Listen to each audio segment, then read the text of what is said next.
সবাইকে একটু বলছি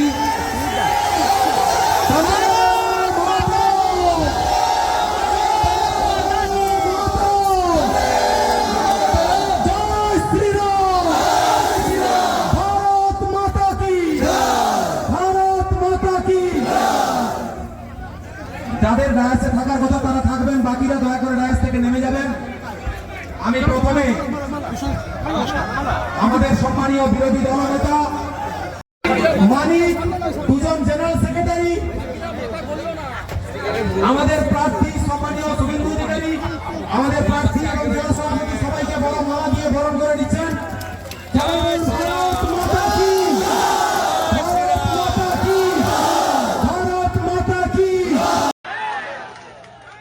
এই অবিভক্ত মেদিনীপুর ও প্রশাসনিক ভাবে ভাগ করেছে তো বয়ে গেছে,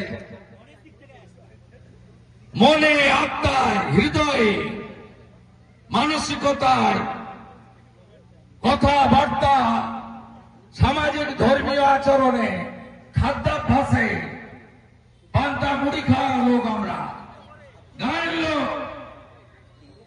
এবারে 35টা আসন, লোকসভাতে লিড ছিল 19টা, এবারে একটা দুটা হয়তো পাবে, তাও পাবে কিনা জানি না। আমরা